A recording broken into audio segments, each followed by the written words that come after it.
And according to the story, Pakistan is reportedly supplying its most sophisticated Shaheen-II missile to Iran. Why Pakistan will be doing so? And what could be the motive of this particular story at a very critical juncture in Middle East? In order to harm Pakistan's improving relations with the Western countries, particularly the US. The second possible motive could be to implicate Pakistan in that and create problems for Pakistan in terms of its very close and brotherly relations with several countries in the Middle East, including Iran and Arab countries. So Pakistan's intermediate and ballistic missile range missiles are not available for sale. And secondly, Iran does not need them. They have very capable long-range missiles against any threat to them, their security. And thirdly, they have not asked for it. They have not asked for it. That is very important to clarify.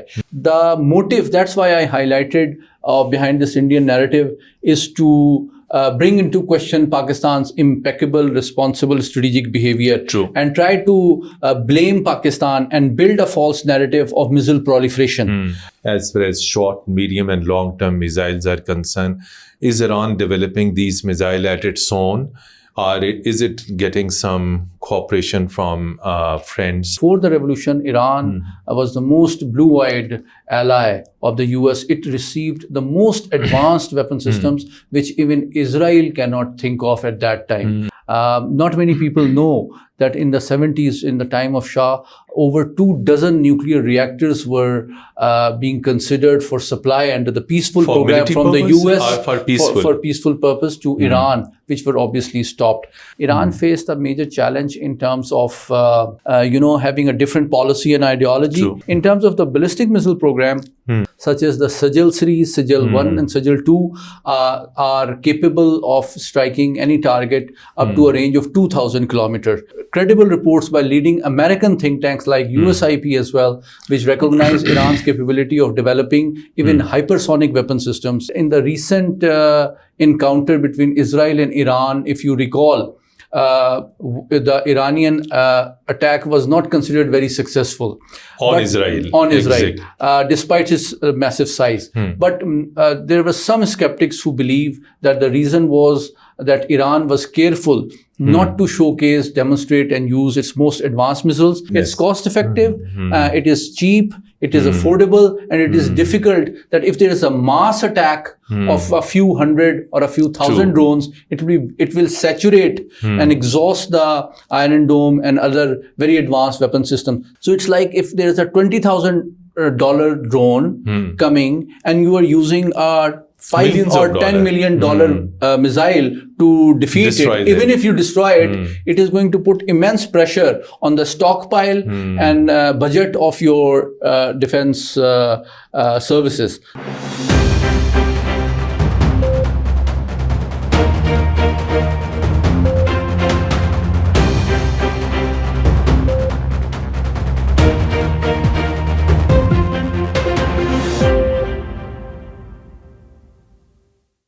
Bismillahirrahmanirrahim. Assalamu alaikum. Hello and welcome to B News English. Dear viewers, you're watching program Insight. There is currently crisis in Middle East after the killing of Ismail Hania in Tehran by the Israeli agents. Iran has announced to take revenge from Israel. So in the backdrop of that, whenever there is any crisis-like situation, Indian media is on the forefront to implicate Pakistan. So leading Indian newspaper Hindustan Times has carried a story. And according to the story, Pakistan is reportedly supplying its most sophisticated Shaheen-II missile to Iran. Why Pakistan will be doing so?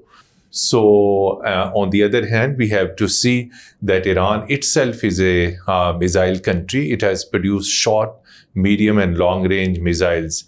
Iran itself has capability to produce missiles.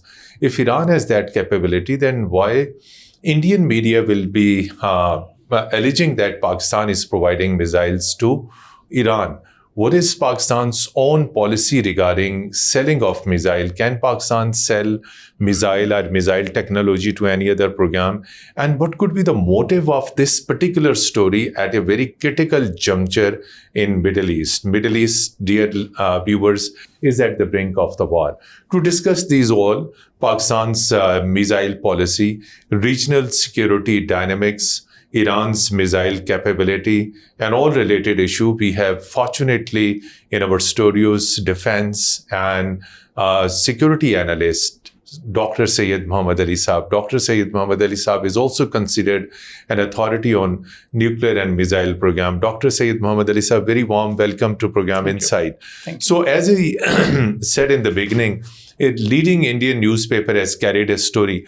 What could be the objective of carrying this story? Although Pakistan is a very responsible nuclear and missile state, and Pakistan cannot imagine to shift its technology or sell missile to any other country, as reported in the newspaper that Pakistan is allegedly supplying missile to Iran. Thank you for having me, Mateen Saab. I think there could be particularly three possible motives of this story. One is that the Indian media is attempting to implicate Pakistan in a deepening Middle Eastern crisis for three particular reasons. One, in order to harm Pakistan's improving relations with the Western countries, particularly the US. And as we discussed in one of our recent program on the same channel, that US values Pakistan's role in terms of security and stability in South Asia. Exactly. So this story could be motivated by an attempt to harm the U.S. confidence in Pakistan and undermine relations with United States, and harm and weaken its confidence in Pakistan's impeccable strategic behavior based on very responsible, safe and secure command and control and all the strategic assets that Pakistan has indigenously developed. Secondly, as the situation you yourself mentioned is deepening, and there's serious risk of escalation in the Middle Eastern crisis between Iran and Israel. The second possible motive could be to implicate Pakistan in that and create problems for Pakistan in terms of its very close and brotherly relations with several countries in the Middle East, including Iran and Arab countries. And the third reason could be that Pakistan's stance towards the Middle Eastern issues has always been as a peacemaker. So undermine that credential at a time when, recently the foreign ministers of the OIC member countries met in Jeddah and called upon, Israel to give up its tyranny, end its human rights violations, and urge the countries to bring to peace and stability. So these could be the three possible motives behind the timing and content of this story. However, I think it will be appropriate to assess the Iranian own missile capabilities in order to understand whether they actually expect or need any external help. This is what my next question is. I wanted to ask you, please explain to our worthy viewers, what is Iran's capability of developing missile? Where Iran stands now today as far as short, medium and long-term missiles are concerned? Is Iran developing these missiles at its own? Or is it getting some cooperation from friends like Iran has close defense and security cooperation with Russia as well? And in addition to this, please also throw light on Iranians' high-tech drones as well. Thank you. As you know very well, in the last 45 years, after the Islamic Revolution, Iran faced a very stringent sanctions regime from the Western countries, which deeply affected its defense capability. And you're also aware that before the 1979 Islamic Revolution, the Iranian Army, Air Force and Navy were heavily and solely dependent on the Western sources for armament and weapon systems in all the three services.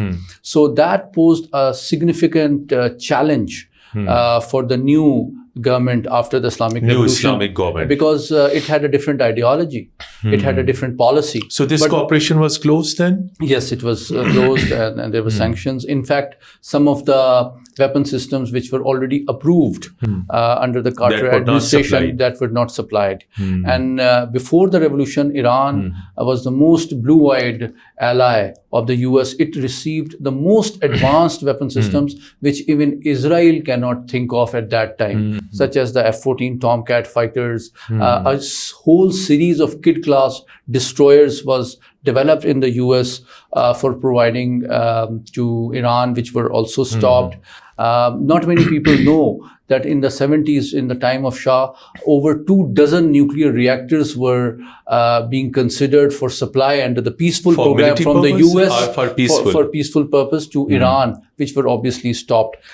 So fast forward after 1979, Iran faced a major challenge in terms of having a different policy and ideology, but still having the Western weapon systems which were not able to maintain properly. So this forced Iran to develop a two-pronged strategy. First, of rapid indigenization, and secondly, sort of trying to, in innovative ways, trying to keep those weapon systems operational.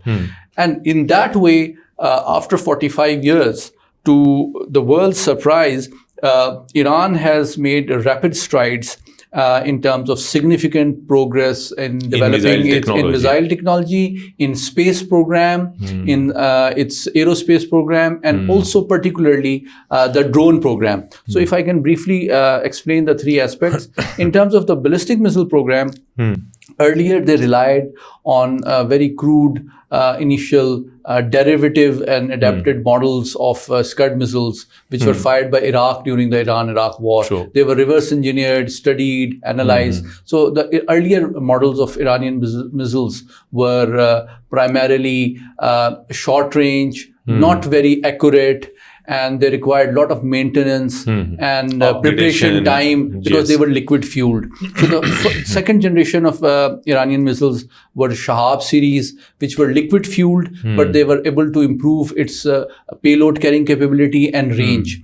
But then comes the third generation, in which it developed more advanced missiles, such as the Sajal series. Sajal-I and Sajal-II are capable of striking any target up to a range of 2,000 kilometers. And it can carry... significant. Yes. And then comes the Khurramshahr series, which is far more advanced. And in the most advanced stage, currently there are credible reports by leading American think tanks like USIP as well, which recognize Iran's capability of developing even hypersonic weapon systems. So some people might question that in the recent encounter between Israel and Iran, if you recall, the Iranian attack was not considered very successful. On Israel, despite its massive size. But there were some skeptics who believe that the reason was that Iran was careful not to showcase, demonstrate, and use its most advanced missiles. It just wanted to give a message. Yes, to give a message, and used very basic, crude weapon systems to test and understand the Israeli air defense system. That how will it operate, how will it function, who will support it, who will not support it, what are the gaps and mistakes. So it was a clever and a strategic move by Iran. So that they can better improve their operational plans and use the weapons in case of a real encounter, which I hope is avoided in future. So now how do you see this current situation? In the current situation, since you have been watching the developments very closely, you have very nicely elaborated the Iranian defense capability, missile program. You have shed light on Pakistan's missile program. So I will ask you this question later on, that to what extent the Iran would carry out this particular strike on Israel. But first, Tell us, our viewers, about Pakistan's missile technology and Pakistan's policy guidelines regarding its own missile program. So how these guidelines and policy guidelines controls Pakistan's missile program from going into other countries? I think that's a very important question, but let me just briefly comment on the Iranian drone program as well. Yes, which is exactly. very important, because not many people know that although the Houthis in Yemen and Hezbollah occasionally use some drone capability. There was some, according to international media reports, drones used in a small-scale attack even yesterday against Israel by Hezbollah. However, it is very important to understand that during the Ukraine conflict, because the scale was quite significant, the Russian forces were forced to import and purchase Iranian drones in their operations against What is the reason? Is there some the Ukrainians. technologically very rich, very advanced, these drones which Iran produces for military purpose? I think it has less to do with technology, more to do with economy and strategy. Let me explain this, because Iran has successfully produced large-scale, low-tech kamikaze drones, which are basically, simple, very crudely built, but they're affordable and they can be mass-produced in hundreds and thousands of numbers. Exactly. And they are sort of, according to use it or lose it concept, it's a one-way weapon system. It just goes, it loiters in the air. There are two types, loitering munition and kamikaze drone. The loitering munition drone is basically, it goes to a designated area, it identifies, and sometimes it hovers in that area and waits for the target to emerge, and that it strikes. This is a And wonderful that is a sort of a loitering munition. Turkey has also developed this capability, which it exported to Azerbaijan. And the second type is the kamikaze drone, which is a low-tech weapon system. It has a low depth-of-the-earth trajectory. It is not very fast, but it is low-tech and affordable. It goes to the target and has a hit-to-kill sort of approach, in which it directly explodes a small, submunition on the target. So the concern in Israeli system is that Iran can produce hundreds or probably thousands of such drones in large numbers, which are very affordable. True. For example, a few thousand such drones can be produced for the price of one advanced fourth-generation fighter aircraft. So it makes it very This is unbelievable, Yes, right? That is why it's cost-effective. It is cheap. It is affordable, and it is difficult that if there is a mass attack of a few hundred or a few thousand drones, it will saturate and exhaust the Iron Dome and other very advanced weapon systems. Secondly, the economic factor is very important. Is also there. Because if you use David Sling, you'd use Iron Dome, you use Arrow, all these very highly advanced and sophisticated weapon systems that Israel relies on for its air defense system are extremely expensive. So it's like if there is a $20,000 drone coming and you are using a $5 or $10 million missile to defeat it. Even if you destroy it, it is going to put immense pressure on the stockpile and budget of your defense services. So I think, and such type of Iran can probably keep it going for a long time, because it can mass produce it, and it will put a lot of pressure on their munitions, their budget, and exhaust their stock. So in case of a long drawn conflict scenario, Iran might have an advantage, although the technological advantage and logistical will be on the side of Israel. And now come to Pakistani missile program and its policy guidelines. I think it is very important to clarify that Pakistan has a very sophisticated, but very responsible doctrine, which is called minimum credible deterrence. True. Which means that we do not waste too much money and resources beyond what is necessary and required of maintaining peace, maintaining balance of power, and maintaining strategic stability in South Asia. True. What that means is that any possible threat in conventional or strategic domains from India has to be deterred and defeated. So our deterrence is credible enough.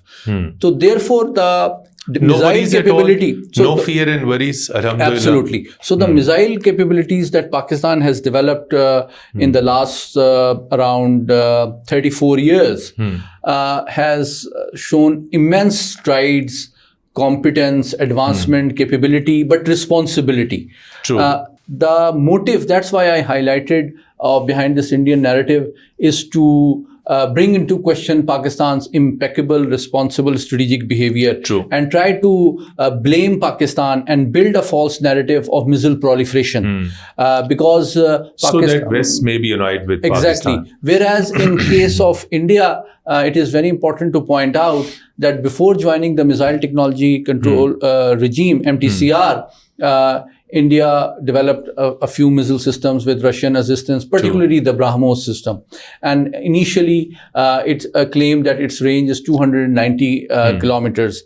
Why? Because the range restriction according to MTCR is 300 kilometers. True. But once it became member of MTCR, it violated its spirit and principle by extending its range and also offering it for sale to other countries in East Asia. So that is something which Pakistan has highlighted at international forums, strategic dialogues, and diplomatic forums like Conference on Disarmament. So it is very important that it is not possible for Pakistan to violate its own stance. And Pakistan is very careful. The defense equipment that Pakistan sells to other countries is in compliance with international laws, treaties, and international arms control regimes. So Pakistan's intermediate and ballistic missile range missiles are not available for sale.